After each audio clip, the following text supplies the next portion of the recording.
Amid the return of refugees, Palestinian militias are becoming more active in Gaza and surrounding areas. Militants have clashed with Israeli patrols and fired mortars at IDF positions. In response, the Israelis have launched artillery and airstrikes on various parts of the city.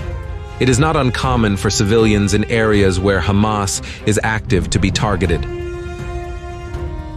Shots continue to be fired in the central part of the Gaza Strip, where the front line is static for the time being. Strikes are recorded almost daily in every major locality in the isthmus between the north and south of the enclave. In the south of the enclave, the IDF is operating in the area of Al-Amal Hospital, and Palestinians are attempting to ambush them from tunnels. However, the Israelis have also withdrawn some of their forces, with the last reserve brigade recently leaving the Gaza Strip. There has been a noticeable increase in the number of strikes on Rafah and nearby areas, where the Israelis are methodically liquidate suspicious targets. This may indicate some preparation by the IDF for action near the enclave's border with Egypt.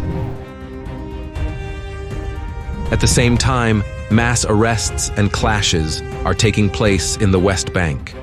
Israeli units are preparing for protests and demonstrations to mark the month of Ramadan. The routine exchange of strikes on the Lebanese-Israeli border continues.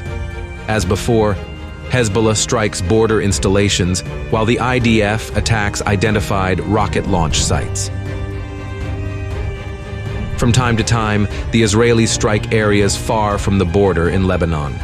In the vicinity of Nabateh, a Hezbollah officer was allegedly killed in one of the raids.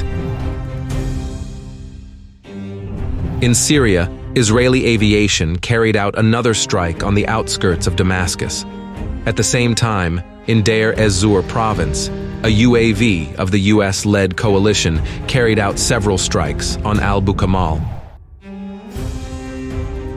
In response, pro-Iranian proxies launched several kamikaze drone strikes. As before, the targets were the Al Omar oil field facilities and the Conoco plant.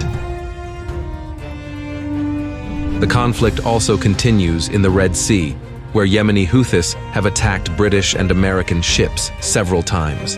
In turn, the US-led coalition raided several facilities in Al-Hudaydah province. The Ansarallah movement launched several ballistic missiles toward the Israeli port of Eilat. The Houthis also attacked a US destroyer with kamikaze drones, which failed to reach their target.